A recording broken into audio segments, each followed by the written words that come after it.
नमस्कार मेरे प्यारे दोस्तों, मैं वैभव एक बार फिर से आप सभी लोगों का स्वागत करता हूं आपके अपने ऑनलाइन प्लेटफॉर्म पर। आप सभी मेरे भाई बहनों का बहुत बहुत स्वागत है।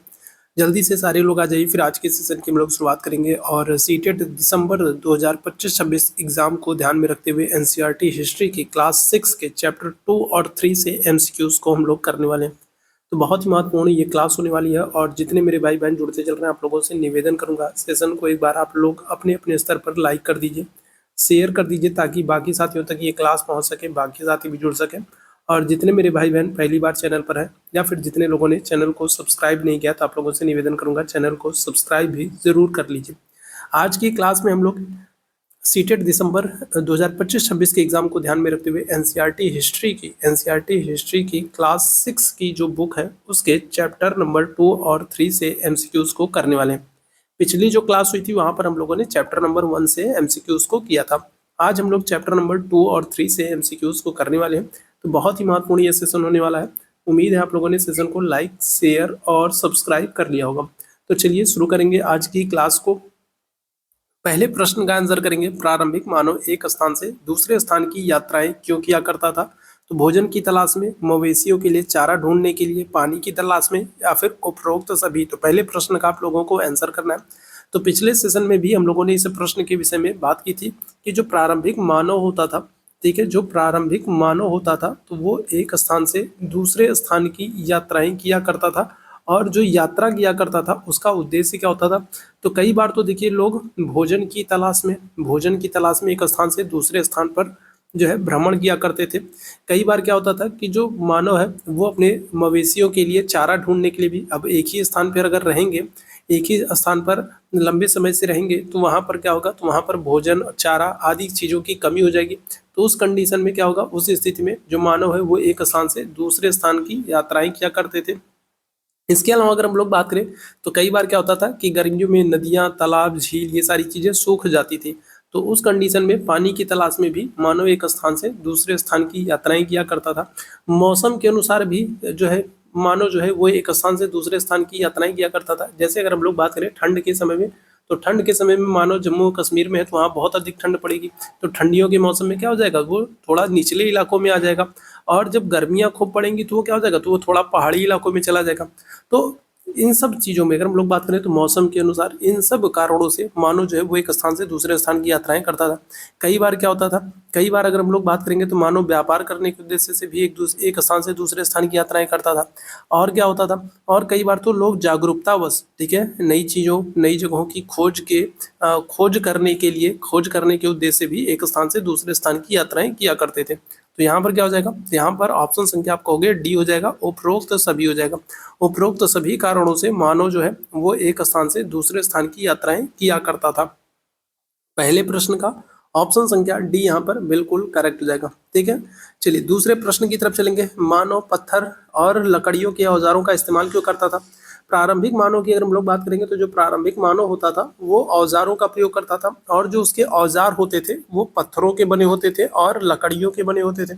तो पत्थर और लकड़ियों के औजारों का इस्तेमाल वो क्यों करता था? फल फूल काटने के लिए, हड्डियों और मांस को काटने के लिए, पेड़ों की छाल और जानवरों की खाल उतारने के लिए, उपरोक्त सभी। क्या हो जाएगा, तो अगर हम लोग बात करें तो प्रारंभिक जो मानव था वो पत्थर के औजार और लकड़ियों के औजार का इस्तेमाल करता था फल फूल काटने के लिए। ये बात तो बिल्कुल सही है। साथ ही साथ जो जानवर होते थे तो जानवरों की हड्डियों और मांस को काटने के लिए, पेड़ों की छाल और जानवरों की खाल को उतारने के लिए। इसके अतिरिक्त भी अगर हम लोग बात करेंगे तो और भी कई सारे कारण हैं जिनकी वजह से मानव पत्थर और लकड़ियों के औजारों का इस्तेमाल करता था। जंगली जानवरों से सुरक्षा के लिए, झोपड़ी या फिर घर टाइप का बनाने के लिए भी पत्थर और लकड़ियों का इस्तेमाल करता था। तो ये सारे कारण हो जाएंगे जिसकी वजह से मानव पत्थर और लकड़ियों का इस्तेमाल कर रहा है। ठीक है, आग जलाने के लिए भी पत्थर और लकड़ियों का इस्तेमाल करता था। ठीक है, तो ऑप्शन संख्या क्या आ जाएगा, तो डी हो जाएगा, उपरोक्त सभी हो जाएगा। अगले प्रश्न की तरफ चलेंगे। अगले प्रश्न का आंसर करिएगा। बुर्ज होम एक पूरा स्थल है, ये कहाँ पर स्थित है? पंजाब में, गुजरात में, जम्मू एंड कश्मीर में, या फिर राजस्थान में? तो बताइएगा क्या आ जाएगा। तो बुर्ज होम अगर हम लोग बात करें तो बुर्ज होम जो है पूरा स्थल, ये कहाँ पर स्थित है? हम लोग क्लास 6 की, एक बार फिर से आप लोगों को बता देता हूँ कि क्लास 6 की जो हिस्ट्री की बुक है, ठीक है, क्लास 6 की जो हिस्ट्री की बुक है, हिस्ट्री की बुक के चैप्टर नंबर अगर हम लोग बात करें तो चैप्टर नंबर 2 और 3 से आज हम लोग एमसीक्यूज को कर रहे हैं। इससे पहले जो क्लास हुई थी वहां पर हम लोगों ने चैप्टर नंबर 1 से एमसीक्यूज को किया था। तो एनसीईआरटी हिस्ट्री की क्लास 6 चैप्टर नंबर 2 और 3 से आज हम लोग एमसीक्यूज को कर रहे हैं। और अगर आप चैप्टर नंबर 2 और 3 में जाएंगे तो ये सारी चीजें आपको वहां पर देखने को मिल जाएंगी।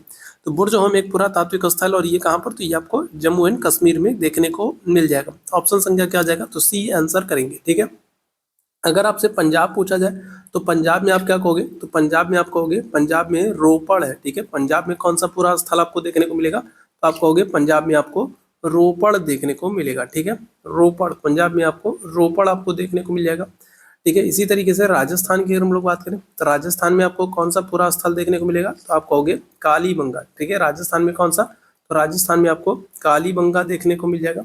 इसी तरीके से आपसे गुजरात अगर आपसे पूछ ले कि गुजरात में आपको कौन कौन से पूरा स्थल देखने को मिलेंगे, गुजरात में कौन कौन से पूरा स्थल आपको देखने को मिलेंगे, तो आप क्या कहोगे, तो आप कहोगे धौलावीरा है। ठीक है, धौलावीरा ये आपको गुजरात में देखने को मिल जाएगा।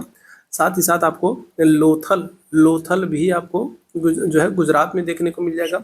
रंगपुर अगर हम लोग बात करें तो ये भी आपको गुजरात में देखने को मिल जाएगा। ठीक है, तो इस तरीके से आपको ध्यान रखना है। आपसे स्थलों के नाम दे करके राज्य पूछा जा सकता है, या फिर राज्य का नाम दे करके स्थलों को पूछा जा सकता है, तो आपको इनकी जानकारी होनी चाहिए। अगले प्रश्न की तरफ चलेंगे। कृषि के प्राचीनतम प्रमाण कहाँ से मिले हैं। ठीक है, देखिए कृषि की अगर हम लोग बात करेंगे तो वर्तमान समय में जो कृषि के सबसे प्राचीनतम प्रमाण मिले, आधुनिक जो खोजें हुई हैं उनके आधार पर हम लोग बात करें तो कृषि के जो प्राचीनतम प्रमाण मिले हैं वो उत्तर प्रदेश में, उत्तर प्रदेश में संत कबीर नगर। ठीक है, संत कबीर नगर जिला है, उत्तर प्रदेश में संत कबीर नगर जिला है। और इस संत कबीर नगर जिले में एक स्थान है लहुरा देव। ठीक है, लहुरा देव, तो यहाँ से कृषि के सबसे प्राचीनतम प्रमाण मिले हैं। ठीक है, लेकिन अगर ऑप्शन में लहुरा देव नहीं है, जैसे कि यहाँ पर लहुरा देव ऑप्शन में नहीं है, और तब आपसे कृषि के प्राचीनतम प्रमाण आपसे पूछता है, तो आप आंसर क्या करेंगे, कृषि के जो सबसे प्राचीनतम प्रमाण है वो उत्तर प्रदेश में संत कबीर नगर में जिले में लहुरा देव नामक स्थान से मिला है। लेकिन अगर लहुरा देव ऑप्शन में नहीं दिया है तो फिर आप क्या कहेंगे, लोथल है, मेहरगढ़ है, रोपड़ है, या फिर बुरजोहोम है, तो आप आंसर करेंगे मेहरगढ़। ठीक है, मेहरगढ़ जो है ये पाकिस्तान के बलूचिस्तान वाले क्षेत्र में पड़ेगा। ठीक है, कहाँ पर, तो ये आपको पाकिस्तान में अगर हम लोग बात करेंगे तो पाकिस्तान के बलूचिस्तान वाले क्षेत्र में आपको मेहरगढ़ देखने को मिलेगा। और यहाँ से कृषि के प्राचीनतम प्रमाण आपको देखने को मिल रहे हैं। तो ऑप्शन संख्या क्या हो जाएगा, तो बी आंसर करिएगा। ऑप्शन संख्या बी बिल्कुल करेक्ट हो जाएगा। ठीक है, चलिए अगले प्रश्न की तरफ चलेंगे। अगले प्रश्न का आंसर करेंगे। भीमबेटका प्रसिद्ध है, बताइएगा भीमबेटका प्रसिद्ध है किस लिए, तो मानव कृषि के लिए, चारागाह स्थल के लिए, गुफा चित्र के लिए, या फिर इनमें से कोई नहीं। तो सबसे पहले आपको तो ये पता होना चाहिए कि जो ये भीमबेटका है तो ये भीमबेटका कहाँ पर है।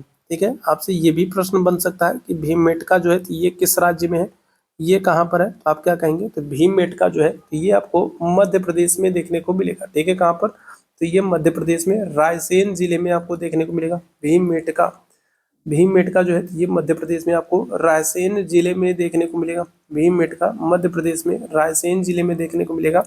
और ठीक है, और ये किसके लिए प्रसिद्ध है, तो मानव कृषि के लिए, चारागाह स्थल के लिए, गुफा चित्र के लिए, या फिर इनमें से कोई नहीं। तो आप आंसर करोगे गुफा चित्र के लिए। ठीक है, भीमबेटका प्रसिद्ध है किसके लिए, तो आप कहोगे गुफा चित्र के लिए। ऑप्शन संख्या क्या जाएगा, तो सी यहाँ पर बिल्कुल करेक्ट हो जाएगा। ठीक है, भीमबेटका से आपको पूरा पाषाणकालीन या फिर कहें पाषाणकालीन गुफा चित्रों के प्रमाण मिलते हैं। तो ऑप्शन संख्या सी यहाँ पर बिल्कुल करेक्ट हो जाएगा। भीमबेटका कहाँ पर है, तो मध्य प्रदेश के रायसेन जिले में।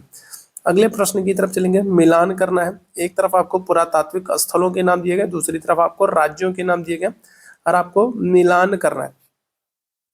बताइएगा क्या हो जाएगा। छठवें प्रश्न का आंसर करेंगे। और जितने मेरे भाई बहन बाद में जुड़े हैं, जितने लोगों ने सेशन को लाइक और शेयर नहीं किया, तो आप लोगों से निवेदन करूंगा सेशन को लाइक कर दीजिए, शेयर कर दीजिए। चैनल पर पहली बार है तो चैनल को सब्सक्राइब जरूर कर लीजिए, ताकि जब भी हम लोग लाइव आते हैं तो उसकी नोटिफिकेशन आपको मिलती रहे। ठीक है, तो सेशन को लाइक, शेयर और सब्सक्राइब जरूर कर लीजिए। बताइएगा क्या जाएगा, तो चिरांद है, रोपड़ है, भीमबेटका है, कोल्डिहवा है। तो भीमबेटका तो भी मैंने आप लोगों को बताया कि भीमबेटका जो है ये मध्य प्रदेश में। ठीक है, कहाँ पर, तो भीमबेटका मध्य प्रदेश में। तो तीसरे का चौथा आपको यहाँ पर नहीं मिल रहा है, यहाँ पर नहीं मिल रहा है। ठीक है, तीसरे का चौथा आपको यहाँ पर भी मिल रहा है और यहाँ पर भी मिल रहा है। अब बताइएगा क्या हो जाएगा, तो भीमबेटका ठीक है। इसके बाद अगर हम लोग बात करेंगे किसकी, इसके बाद अगर हम लोग बात करें रोपड़, तो रोपड़ मैंने आज ही आप लोगों को बताया, रोपड़ जो है ये आपको कहाँ पर, तो ये आपको पंजाब में देखने को मिल जाएगा। ठीक है, रोपड़ कहाँ पर, तो ये आपको पंजाब में देखने को मिल जाएगा। चिरांद, चिरांद आपको कहाँ पर, तो ये नवपाषाणकालीन स्थल और ये बिहार में आपको देखने को मिल जाएगा। और कोल्डिहवा अगर हम लोग बात करेंगे तो कोल्डिहवा जो है ये आपको कहाँ पर, तो ये आपको उत्तर प्रदेश में देखने को मिल जाएगा। तो पहले का तीसरा, दूसरे का दूसरा, तीसरे का चौथा और चौथे का पहला, तो ऑप्शन संख्या क्या आ जाएगा, तो बी यहाँ पर बिल्कुल करेक्ट हो जाएगा। 3 2 4 1 बिल्कुल करेक्ट हो जाएगा। ठीक है, ध्यान रखिएगा। तो 3 2 4 1 बिल्कुल एकदम करेक्ट आंसर हो जाएगा, ध्यान रखिएगा। ठीक है, 3 1 4 2।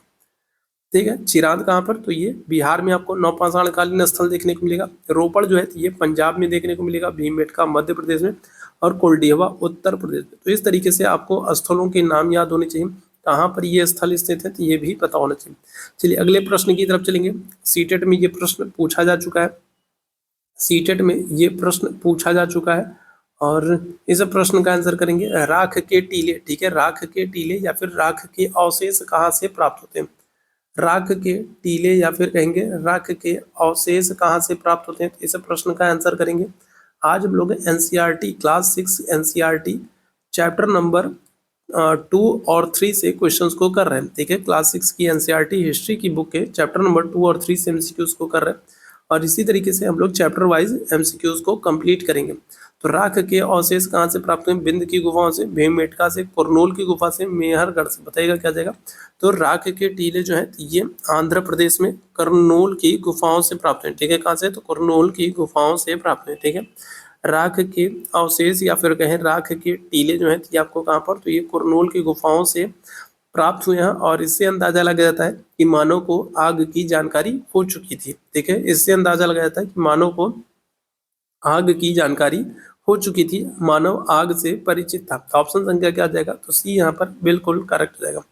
ठीक है, अगले प्रश्न की तरफ चलेंगे। घास वाले मैदानों का विकास कितने वर्ष पूर्व हुआ है, बताइएगा क्या जाएगा। तो ये पूरी तरीके से एनसीईआरटी से लिए गए प्रश्न हैं, सीटेट के एग्जाम में पूछे गए हैं, बताएंगे क्या जाएगा। तो घास वाले मैदानों का विकास कितने वर्ष पूर्व हुआ है, 10,000 वर्ष पूर्व, 12,000 वर्ष पूर्व, 25,000 वर्ष पूर्व या फिर 45,000 वर्ष पूर्व। तो अकॉर्डिंग टू एनसीईआरटी अगर हम लोग बात करें, क्लास 6 एनसीईआरटी की बात करेंगे तो 12,000 वर्ष पूर्व क्या हो रहा है, तो मौसम में बदलाव हो रहा है, जलवायु में बदलाव हो रहा है। ठीक है, 12,000 वर्ष पहले अगर हम लोग बात करेंगे तो जलवायु में परिवर्तन हो रहा है, जलवायु में बदलाव आ रहा है और तापमान बढ़ रहा है। और जब तापमान बढ़ता है तो क्या होता है, तो ग्लेशियर्स जो है वो पिघलते हैं और जब ग्लेशियर्स पिघलेंगे तो मैदानी क्षेत्रों में पानी पहुंचेगा और जब मैदानी क्षेत्रों में पानी पहुंचता है तो वहाँ पर क्या होगा, तो वहाँ पर घास के मैदानों का विकास होगा, चरागाह का विकास होगा और जब चरागाह का विकास होगा तो फिर क्या होगा, तो मवेशी भी मैदानों की तरफ बढ़ेंगे। ठीक है, ध्यान रखिएगा। तो घास वाले मैदानों का जो विकास है वो कितने वर्ष पूर्व, तो आप कहोगे 12,000 वर्ष पूर्व। ऑप्शन संख्या क्या हो जाएगा, तो बी यहाँ पर बिल्कुल करेक्ट हो जाएगा। ठीक है, अगले प्रश्न की तरफ चलेंगे। मेसोलिथ का तात्पर्य किस काल से है, पुरापाषाण काल, पुरापाषाण काल, मध्य पाषाण काल, नवपाषाण काल या फिर उपरोक्त सभी। बताइएगा क्या हो जाएगा। मेसोलिथ का तात्पर्य किससे है, पुरापाषाण काल से, मध्य पाषाण काल से, नवपाषाण काल से, उपरोक्त सभी से। बताइएगा क्या हो जाएगा। मेसोलिथ, तो मेसोलिथ की बात करेंगे तो इसका तात्पर्य किससे है, तो आप कहोगे मध्य पाषाण काल से। ऑप्शन संख्या क्या आ जाएगा, बी आंसर हो जाएगा। ठीक है, मेसोलिथ का तात्पर्य किससे है, तो आप कहोगे मध्य पाषाण काल से। ठीक है, तो ऑप्शन संख्या बी यहाँ पर बिल्कुल करेक्ट हो जाएगा। ठीक है, चलिए अगले प्रश्न की तरफ चलेंगे। मानव इतिहास में सबसे लंबा काल कौन सा है, बताइएगा। तो मानव इतिहास में अगर हम लोग बात करें तो सबसे लंबा काल कौन सा, पुरापाषाण काल है, मध्य पाषाण काल है, नवपाषाण काल है या फिर उपरोक्त सभी है। तो मानव के इतिहास में अगर हम लोग बात करेंगे तो सबसे लंबा काल कौन सा है, तो आप क्या कहोगे। 10वें प्रश्न का आप सभी लोग आंसर करेंगे। प्रश्नों की संख्या बहुत ज़्यादा नहीं है क्योंकि हम लोग चैप्टर वाइज एमसीक्यूज कर रहे हैं। तो आज हम लोग चैप्टर नंबर 2 और चैप्टर नंबर 3 के प्रश्नों, जितने प्रश्न इन दो चैप्टर से जितने प्रश्न बच सकते हैं उन सबको आज के सेशन में हम लोग कवर कर रहे हैं। ठीक है, अब इसके बाहर से इन दोनों चैप्टर से कोई प्रश्न नहीं बनेगा और आपको पढ़ने की जरूरत भी नहीं है। ठीक है, आज जो मैं सेशन करा दे रहा हूँ इसके बाद आपको एनसीईआरटी की क्लास 6 की हिस्ट्री के चैप्टर नंबर 1, 2, 3 ये पढ़ने की जरूरत नहीं है क्योंकि अब इसके बाहर से कोई प्रश्न नहीं बनेगा। तो सबसे लंबा अगर काल की बात करेंगे तो ये हो जाएगा आपका पुरापाषाण काल। आप देखोगे पुरापाषाण काल को भी 3 भागों में बांटा गया, पूर्व पुरापाषाण काल, मध्यपुरा पाषाण काल और उत्तर पुरा पाषाण काल। ठीक है, तो जो पूरा पाषाण काल है, ठीक है, इस पूरा पाषाण काल को भी क्या किया गया, इसको भी 3 भागों में बांटा गया। ठीक है, पूर्व पूरा पाषाण काल, मध्यपुरा पाषाण काल और उत्तर पुरा पाषाण काल। तो सबसे लंबा जो काल है वो पूरा पाषाण काल में ही आपको देखने को मिलेगा। ठीक है, ध्यान रखिए। ऑप्शन संख्या क्या हो जाएगा, ए यहाँ पर बिल्कुल करेक्ट हो जाएगा। अगले प्रश्न की तरफ चलेंगे। शुतुरमुर्ग के अंडे के साक्ष्य कहाँ से प्राप्त हुए? तो शुतुरमुर्ग के अंडे की अगर हम लोग बात करेंगे तो शुतुरमुर्ग का जो अंडा प्राप्त हुआ है उस पर चित्रकारी की गई, उस पर चित्रकारी के प्रमाण मिले हैं। ठीक है, शुतुरमुर्ग के अंडे पर चित्रकारी के प्रमाण मिले हैं। और ये कहाँ से मिला है, ये प्रश्न आपसे पूछा जा रहा है। क्या आंसर करेंगे? गुजरात से, महाराष्ट्र से, उत्तर प्रदेश से या फिर कर्नाटक से। ठीक है, शुतुरमुर्ग के अंडे के साक्ष्य कहाँ से प्राप्त हो रहा है? और जो शुतुरमुर्ग का अंडा प्राप्त हो रहा है उस पर चित्रकारी की गई है। और आपको पता है शुतुरमुर्ग का अंडा सबसे बड़ा अंडा होता है। ठीक है, सबसे बड़ा अंडा जो होता है वो शुतुरमुर्ग का अंडा होता है और उस पर चित्रकारी के प्रमाण मिले। ये कहाँ से? तो ये आपको हो गया महाराष्ट्र के पटने से। ठीक है, कहाँ से? तो महाराष्ट्र की अगर हम लोग बात करेंगे तो पटने एक स्थान है। तो यहाँ से क्या हो रहा है, यहाँ से शुतुरमुर्ग के अंडे के प्रमाण मिले हैं, साक्ष्य मिले हैं। ठीक है, ऑप्शन संख्या क्या आ जाएगा? तो ऑप्शन संख्या बी यहाँ पर बिल्कुल करेक्ट हो जाएगा। क्लियर है? इसका मतलब ये है कि लोग शुतुरमुर्ग से भी परिचित थे। ठीक है, अगले प्रश्न की तरफ चलेंगे। गुफा चित्र के प्रमाण किन किन राज्यों से प्राप्त हुए? बताइएगा क्या जाएगा? तो गुफा चित्र के प्रमाण किन राज्यों से प्राप्त हुए? मध्य प्रदेश और उत्तर प्रदेश, मध्य प्रदेश और महाराष्ट्र, महाराष्ट्र और उत्तर प्रदेश, या फिर मध्य प्रदेश। 12वें प्रश्न का आंसर करेंगे क्या जाएगा? 12वें प्रश्न का आंसर करेंगे क्या जाएगा? तो देखो, एक तो हम लोगों ने मध्य प्रदेश में पढ़ा है। ठीक है, एक तो मध्य प्रदेश में अगर हम लोग बात करेंगे तो भीमबेटका की गुफा। ठीक है, मध्य प्रदेश में अगर हम लोग बात करेंगे तो एक तो भीमबेटका की गुफा है जो कि चित्रकारी के लिए प्रसिद्ध है। और दूसरा अगर हम लोग बात करेंगे तो उत्तर प्रदेश में जो मिर्जापुर वाला जो क्षेत्र है, उत्तर प्रदेश में जो मिर्जापुर वाला जो क्षेत्र है, ठीक है, विंध्य घाटी वाला जो क्षेत्र है, ठीक है, विंध्य घाटी वाला जो क्षेत्र है, तो यहाँ से भी क्या हो रहा है, विंध्य घाटी वाले क्षेत्र से भी अगर हम लोग बात करेंगे तो यहाँ से भी, ठीक है, गुफा चित्र के प्रमाण मिलते हैं। तो आप आंसर क्या करोगे? आप आंसर करोगे ऑप्शन संख्या ए हो जाएगा। मध्य प्रदेश तो है ही, साथ ही साथ उत्तर प्रदेश, मध्य प्रदेश और उत्तर प्रदेश दोनों ही राज्यों से गुफा चित्र के प्रमाण मिलते हैं। ठीक है, ऑप्शन संख्या क्या हो जाएगा? तो ए यहाँ पर बिल्कुल करेक्ट आंसर हो जाएगा। ठीक है, अगले प्रश्न की तरफ चलेंगे। मानव ने सबसे पहले किस पशु को पालतू बनाया? कुत्ते को, गाय को, भेड़ को या फिर उपरोक्त सभी को? अगर आपसे पूछा जाए कि मानव ने सबसे पहली धातु, किस धातु का प्रयोग किया? मानव ने सबसे पहली धातु, ठीक है, सबसे पहली धातु जिसका मानव ने प्रयोग किया, तो आप क्या कहोगे? तो सबसे पहली धातु जो है वो है तांबा। ठीक है, कौन सी? तो सबसे पहली जो धातु है वो कौन सी है? तो वो है तांबा। ठीक है, इसके बाद दूसरा जो प्रश्न बनता है वो ये बनता है कि सबसे पहला अनाज जो, ठीक है, सबसे पहला अनाज जो है जिसका सबसे पहला अनाज जो है जिसका मानव ने प्रयोग किया, तो आप क्या कहोगे? तो सबसे पहला अनाज जो है वो तो जौ है। ठीक है, जौ है, लेकिन एनसीईआरटी में जौ के साथ साथ गेहूं भी मिल रहा है। ठीक है, क्लास 6 की जो एनसीईआरटी की बुक है उसमें गेहूं और जौ दोनों दिया है, तो ये दोनों आप याद रखेंगे। और सबसे पहला पालतू पशु अगर आपसे पूछा जाएगा तो आप क्या कहेंगे? आपसे क्या पूछ रहा है? आपसे पूछ रहा है सबसे पहले, तो सबसे पहले जब पूछेगा तो आप कहोगे कुत्ता। ठीक है, क्या कहोगे? तो सबसे पहले मानव ने किसको? कुत्ते को पालतू पशु बनाया, उसके बाद फिर गाय, भेड़ और बकरी, ये सारी चीजों को भी, ठीक है, इसके बाद पालतू बनाने का काम कर रहा है। तो सबसे पहले तो कुत्ते को पालतू बनाया।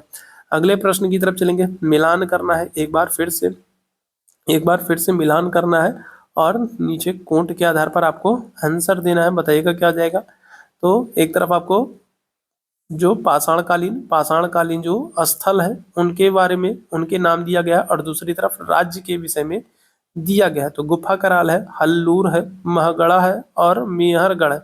इस प्रश्न का आप सभी मेरे भाई बहन आंसर करेंगे। बताइएगा जल्दी से क्या हो जाएगा? चलिए जल्दी से सारे मेरे भाई आंसर करेंगे इस प्रश्न का। और सेशन अगर पसंद आ रहा हो तो आप लोगों से निवेदन करूंगा, सेशन को लाइक और शेयर जरूर कीजिए। ठीक है, हम लोग टोटल एनसीईआरटी को कवर करने वाले हैं और सबसे अच्छी बात यह है कि हम लोग चैप्टर वाइज कवर कर रहे हैं। ठीक है, हम लोगों ने कल चैप्टर 1 को कंप्लीट किया था, चैप्टर 1 से जितने एमसीक्यूज हो सकते हैं उनको हम लोगों ने कंप्लीट किया था। आज हम लोग चैप्टर नंबर 2 और चैप्टर नंबर 3 से जो है कवर कर रहे हैं। ठीक है, तो बहुत जल्दी आपकी क्लास 6 की हिस्ट्री की जो बुक है वो कवर हो जाएगी।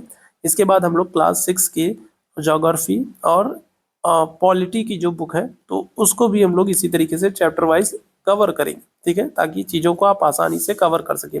तो गुफा कराल अगर हम लोग बात करेंगे तो ये कहाँ पर, तो गुफा कराल जो है ये जम्मू एंड कश्मीर में, ठीक है। कहाँ पर, तो गुफा कराल जम्मू एंड कश्मीर में। हल्लूर की बात करेंगे तो हल्लूर कहाँ पर, तो ये आपको आंध्र प्रदेश में देखने को मिलेगा। महगणा की बात करेंगे तो महगणा आपको उत्तर प्रदेश में देखने को मिलेगा। और अगर हम लोग मेहरगढ़ की बात करेंगे तो ये आपको पाकिस्तान में देखने को मिलेगा। तो 1 2 3 4 ऑप्शन संख्या क्या आ जाएगा, ए बिल्कुल करेक्ट हो जाएगा, ठीक है। गुफा कराल जो है ये आपका जम्मू एंड कश्मीर में है। हल्लूर अगर हम लोग बात करेंगे तो हल्लूर कहाँ पर, तो ये आंध्र प्रदेश में है। महगणा की बात करेंगे तो उत्तर प्रदेश में, और मेहरगढ़ की बात करेंगे तो ये पाकिस्तान में। तो 1 2 3 4 ये बिल्कुल मैच है, ठीक है, इसमें कुछ बदलाव नहीं करना था। अगले प्रश्न की तरफ चलेंगे। मानव के गड्ढे बनाकर निवास करने के प्रमाण कहाँ से मिलते हैं, बुरजोहोम से, रोपड़ से, सुरकोटडा से, या फिर इनमें से कोई नहीं। तो इनमें से कौन सा स्थल है जहाँ पर मानव के गड्ढे बना करके या फिर गर्त बना करके निवास करने के प्रमाण मिलते हैं, जिसको हम लोग आजकल अंडरग्राउंड कहते हैं ना, कि अंडरग्राउंड घर बनवा रहे हैं, ठीक है। तो क्या होगा बताइएगा, तो मानव के गड्ढे बनाकर निवास करने के प्रमाण कहाँ से मिल रहा है, बुरजोहोम से, रोपड़ से, सुरकोटडा से, या फिर इनमें से कोई नहीं। 15वें प्रश्न का आंसर करिएगा, क्या हो जाएगा, करेक्ट आंसर करेंगे ऑप्शन संख्या ए हो जाएगा, बुरजोहोम से, ठीक है। बुरजोहोम कहाँ पर, तो ये आपको जम्मू एंड कश्मीर में देखने को मिलेगा। और यहाँ से गर्त आवास के प्रमाण मिलते हैं, या फिर कहें गड्ढा बना करके निवास करने के प्रमाण मिलते हैं बुरजोहोम से, ठीक है। तो ऑप्शन संख्या क्या आ जाएगा, तो ऑप्शन संख्या ए यहाँ पर बिल्कुल करेक्ट हो जाएगा, ठीक है। सुरकोटडा जो है तो ये आपको कहाँ पर, तो ये आपको गुजरात में देखने को मिलेगा। सुरकोटडा अगर हम लोग बात करेंगे तो ये आपको गुजरात में देखने को मिलेगा। रोपड़ की अगर हम लोग बात करें तो रोपड़ आपको पंजाब में देखने को मिलेगा, तो ये ध्यान रखिएगा। अगले प्रश्न की तरफ चलेंगे। मृतक के साथ बकरी दफनाने के प्रमाण कहाँ से प्राप्त हुए। अच्छा, मृतक के साथ बकरी को दफनाया जा रहा है, और साथ ही साथ कुछ और अन्य जरूरी सामानों को भी दफनाया जा रहा है, और इससे प्रमाण ये मिलता है कि मानव जो है तो वो पुनर्जन्म में विश्वास करता था, ठीक है। तो ये भी ध्यान रखिएगा कि जो मानव है वो क्या करता है, तो वो पुनर्जन्म में विश्वास करता है, ठीक है, ध्यान रखिएगा, ठीक है। तो जो मानव है, जो प्रारंभिक मानव है, वो क्या करता था, तो वो पुनर्जन्म में विश्वास रखता था। और कैसे इसके बारे में पता चलता है, क्योंकि जिन लोगों को दफनाया गया है तो उनके साथ कुछ अन्य महत्वपूर्ण जो दैनिक उपयोगी की जो वस्तुएं होती थी उनको भी साथ में दफनाया गया, और इससे अंदाजा लगाया जाता है कि मानव जो है, प्रारंभिक मानव जो है वो पुनर्जन्म में विश्वास करता था। आपसे पूछ रहा है मृतक के साथ बकरी को दफनाने का प्रमाण कहाँ से मिला है, मेहरगढ़ से, रोपड़ से, कालीबंगा से, या फिर इनमें से कोई नहीं। 16वें प्रश्न की बात करेंगे, क्या आ जाएगा करेक्ट आंसर, तो आप कहोगे मेहरगढ़ से। ऑप्शन संख्या क्या आ जाएगा, ए आंसर हो जाएगा, ठीक है। मृतक के साथ बकरी को दफनाने का जो प्रमाण है वो रोप जो है मेहरगढ़ से मिलता है। अगर आपसे पूछा जाए मानव के साथ कुत्ते को दफनाने के प्रमाण, ठीक है, मानव के साथ अगर हम लोग बात करें तो मानव के साथ कुत्ते को दफनाने के प्रमाण कहाँ से मिलते हैं, तो आप कहोगे रोपड़ से, ठीक है। कहाँ से, तो मानव के साथ कुत्ते को दफनाने के प्रमाण कहाँ से मिलते हैं, तो आप कहोगे रोपड़ से, ठीक है। तो ये ध्यान रखिएगा। अगले प्रश्न की तरफ चलेंगे। दाऊजली हेडिंग पुरा स्थल किस घाटी में स्थित है, सिंधु नदी घाटी में, गंगा नदी घाटी में, ब्रह्मपुत्र नदी घाटी में, या फिर इनमें से कोई नहीं। दाऊजली हेडिंग बताइएगा पूरा स्थल किस घाटी में स्थित है, तो यहाँ से मानव के निवास के प्रमाण मिलते हैं, साथ ही साथ कुछ हड्डियों के और हथियारों के, मानव के द्वारा प्रयोग किए जाने वाले औजारों के भी प्रमाण मिलते हैं दाऊजली हेडिंग पुरा स्थल से। और ये किस घाटी में स्थित है, सिंधु नदी घाटी, गंगा नदी घाटी, ब्रह्मपुत्र नदी घाटी। तो आप आंसर क्या करोगे, तो आप आंसर करोगे ऑप्शन संख्या सी हो जाएगा, ब्रह्मपुत्र नदी घाटी। ऑप्शन संख्या क्या आ जाएगा, तो सी आंसर करेंगे, ब्रह्मपुत्र नदी घाटी। अगले प्रश्न की तरफ चलेंगे। चाताल ह्यूक पुरा स्थल किस देश में स्थित है, तुर्की में, ईरान में, सीरिया में, इनमें से कोई नहीं। बताएंगे क्या आ जाएगा, चाताल ह्यूक नामक जो ये पूरा स्थल है तो ये किस देश में स्थित है। क्लास 6 की एनसीईआरटी चैप्टर नंबर 2 और 3 को हम लोग कवर कर रहे हैं, और ये जितने प्रश्न आप देख रहे हो वो सारे प्रश्न क्लास 6 की हिस्ट्री की बुक से लिए गए हैं, चैप्टर नंबर 2 और 3 से। चाताल ह्यूक पुरा स्थल किस देश में स्थित है, तो आंसर हो जाएगा आपका तुर्की में। ऑप्शन संख्या ए आंसर करेंगे, ठीक है। कहाँ पर आप आंसर करेंगे, तुर्की में चाताल ह्यूक नामक पुरा स्थल स्थित है।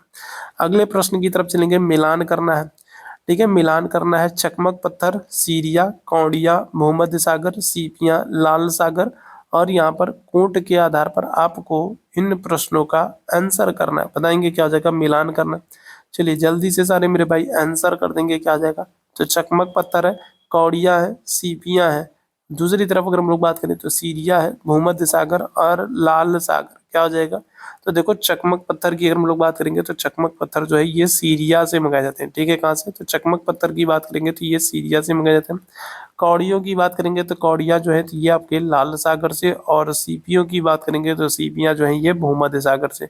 तो पहले का पहला, दूसरे का तीसरा और तीसरे का दूसरा, ऑप्शन संख्या क्या आ जाएगा, तो बी यहाँ पर बिल्कुल करेक्ट हो जाएगा, 1 3 2। ठीक है, क्या हो जाएगा, तो पहले का पहला है, दूसरे का तीसरा है और तीसरे का दूसरा है, तो ऑप्शन संख्या क्या आ जाएगा, तो बी यहाँ पर बिल्कुल करेक्ट हो जाएगा। ठीक है, चलिए आगे बढ़ेंगे और आज के सेशन के आखिरी प्रश्न की बात करेंगे। ठीक है, तो हम लोग आज हम लोगों ने कल वाली क्लास में तो हम लोगों ने सिर्फ चैप्टर नंबर 1 को कंप्लीट किया था, लेकिन आज अगर हम लोग बात करें तो आज हम लोगों ने चैप्टर नंबर 2 और चैप्टर नंबर 3 को कंप्लीट किया है, और यहाँ से इतने ही प्रश्न महत्वपूर्ण बनते हैं। ठीक है, तो आज हम लोग इतने ही प्रश्नों को करेंगे, चैप्टर नंबर 2 और 3 से इतनी ही महत्वपूर्ण चीजें हैं जो आपके लिए, आपके जानने के लिए, आपके एग्जाम के जानने के लिए आवश्यक है। तो हम लोगों ने आज इतने ही प्रश्नों को यहाँ पर करने वाले हैं। इस प्रश्न का आंसर कर देंगे, मेहरगढ़ में मानव बस्ती का प्रारंभ कितने वर्ष पूर्व हुआ, 10,000 वर्ष पूर्व, 8,000 वर्ष पूर्व, 7,000 वर्ष पूर्व या फिर 6,000 वर्ष। तो क्या हो जाएगा, आप आंसर करोगे ऑप्शन संख्या बी। ठीक है, मेहरगढ़ में जहाँ से कृषि के प्रमाण मिल रहे हैं। ठीक है, कृषि के प्रमाण मिल रहे हैं, और जब मानव कृषि करने लगता है तो फिर क्या होगा, तो उसे एक स्थान पर अस्थायी रूप से निवास करना पड़ेगा, तो वहां से आपको मानव बस्ती के भी प्रमाण मिलेंगे। तो मेहरगढ़ में मानव की बस्ती के जो प्रमाण मिलने प्रारंभ हुए हैं वो 8,000 वर्ष पूर्व से मिलने प्रारंभ हो गए। ठीक है, 8,000 वर्ष से पूर्व से हमें मेहरगढ़ में मानव बस्ती के प्रमाण मिलते हैं। तो ऑप्शन संख्या क्या आ जाएगा, तो बी बिल्कुल करेक्ट हो जाएगा। अब हम लोग चैप्टर नंबर 2 और 3 से यहाँ पर एमसीक्यूज को किए हैं। अब चैप्टर नंबर 2 और 3 में इसके अलावा और कुछ भी नहीं है पढ़ने के लिए। ठीक है, चैप्टर नंबर 2 और 3 में अब कुछ भी नहीं है इसके अतिरिक्त पढ़ने के लिए। जितने क्वेश्चंस करा दिए हैं, अब इसके बाहर से चैप्टर नंबर 2 और 3 से कोई क्वेश्चन नहीं बनेगा। ठीक है, तो आज के लिए हम लोग बस इतना ही करेंगे। कमेंट करके जरूर देगा आज की क्लास आप लोगों को कैसी लगी, और क्लास अगर पसंद आई हो तो सेशन को लाइक और शेयर जरूर कर दीजिएगा, ताकि बाकी साथियों तक ये सेशन पहुंच सके, बाकी साथी भी इस क्लास के साथ जुड़ सके। और जितने मेरे भाई बहन चैनल पर पहली बार आए तो आप लोगों से निवेदन करूंगा, चैनल को सब्सक्राइब जरूर कर दीजिए। डेली शाम को ये 7 बजे से ये क्लास चलती है, तो जुड़ना ना भूला कीजिए।